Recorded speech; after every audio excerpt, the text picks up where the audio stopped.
Good afternoon, race fans, and welcome to the final race day update for the Hunt the Front Super Dirt Series presented by Sweet Victory Apparel Company. The final weekend of 2023. Did you think we'd ever get here, Joshua Joyner? It's been a long time coming. Long season, a lot of obstacles we've overcome to get here, but it's been a good first year, and excited to wrap it up with a big show here this weekend at Swainsboro. Just rolling with the punches, as you said earlier in the season. We are here at Swainsboro Raceway, Swainsboro, Georgia. It's been 16 races.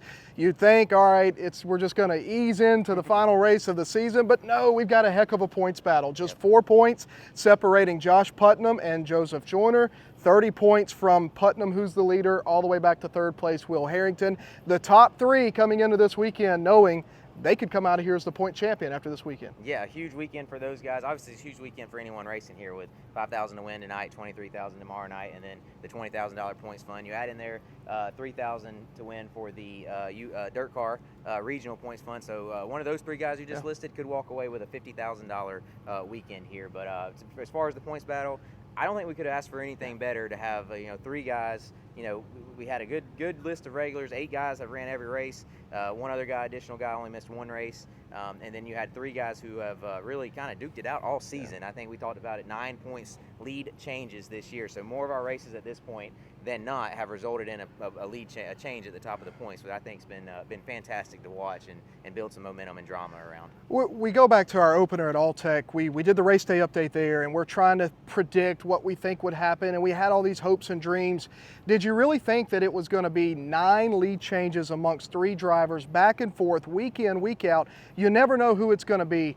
Did you really envision this, or does this blow your expectations out of the water? I think it definitely blew my expectations out of the water. I mean, it's kind of what you hope for when you launch this deal. It's kind of what we were looking for and hoping for. I knew, like, the competitors, competition-wise, I felt like we were going to have that and had potential for that. But you just never know when a guy gets on a hot streak and goes, wins every race, or at least, and avoids trouble. With these guys, they've all kind of had the same year almost, where they've been consistent. They've been good enough to win just about any night, and they've won 1 or 2 each, but they've not been overly dominant. And then they've all had about the same amount of bad luck. So it's really shaped up and shaped up perfectly for a dramatic conclusion here this weekend. You're exactly right. You talk about they all had the same season. When you look at the stats, wins, top 5s, top 10s, average finishes are all so close for the top 3. That's why we have such a tight points battle. Right. Everybody seemed to do well at the start of the year. Everybody's winning races, running good.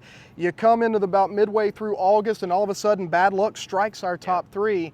Last weekend at Talladega, you come into the 2-race weekend. Will Harrington, he's hanging on by a thread.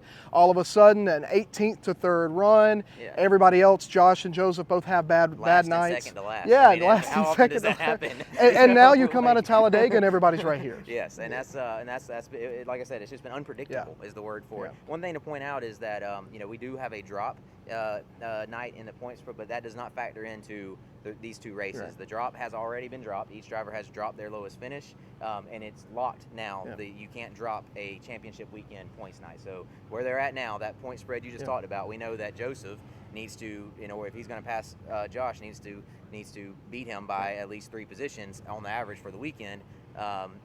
Not factoring in the bonus for winning. There's a extra 4 points difference for winning. And then Will, he looks at it like if he can be an average of, what is that, 7 spots? I guess 8 spots ahead of those 2 guys, or he'll come out on top for the 2 nights. So we know they all know what they have to do. You as the announcer can tell. We're not waiting to see how the drop factors in. You can tell everyone watching at home or watching here what's going on and how it's going to shake out. And we should know pretty much, unless it's insanely close, know when they cross the finish line who the champion is. Yeah, as the series announcer, I appreciate not having to bring a calculator with me to figure out as we go throughout the weekend. So, got a great field of cars here. We've talked about our points battle, but let's talk about some of the national stars that are here this weekend. It's a great weekend. Tomorrow night's purse of over $23,000 to win is going to bring in heavy hitters like we expect. But you got Jimmy Owens here, you've got Brandon Overton here, Ashton Winger here. We've got a great field of cars already here tonight. Both Fergusons are going to be here, Carson and Chris. Definitely going to be interesting to watch.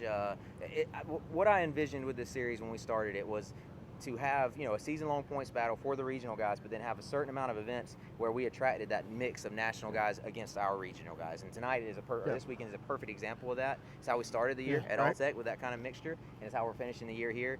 It's going to be interesting to see how those regional guys stack up against the national guys, and should make for some good racing, I think. Swainsboro known for good racing. The track configuration here that's so different than the Swainsboro of old. We were here in May. We had a 50-lap feature that saw 4 different leaders, 4 lead changes, and ultimately Carson Ferguson walking out of here with $10,000. Yeah, that was that. I did not know much about Swainsboro Raceway before we came here back in May, and I was blown away. Yep. First of all, this is a beautiful facility. Campground right there, playground right here, pavilion there. It's just beautiful facility. Track's good. And the racing, like I said, was way better than I expected. You had guys, running the top.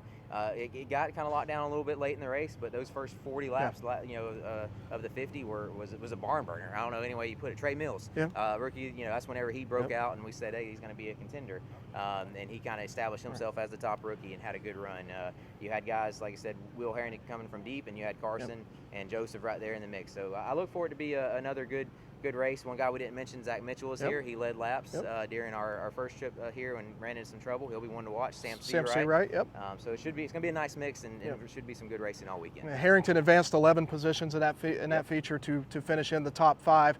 All the top 5 from that race are here: Peyton Freeman, Joseph Joyner, Will Harrington, Trey Mills, and then obviously your winner Carson Ferguson, all already here. Right. Tonight's going to be a great show, and not only just tonight but tomorrow night as well. Absolutely, going to be a fun weekend. It's a lot of exciting stuff going on, and we got the races. The race itself is going to be exciting, but the points battle to watch. I'm excited. Hopefully the fans are excited. Tune in on Hunt the Front TV, and if you can't get here, because it's going to be a big weekend. Drivers meeting scheduled to start right at the 6 o'clock hour. Hot laps will follow immediately the conclusion of the drivers meeting. Again, if you can't be here, check us out on huntthefront.tv.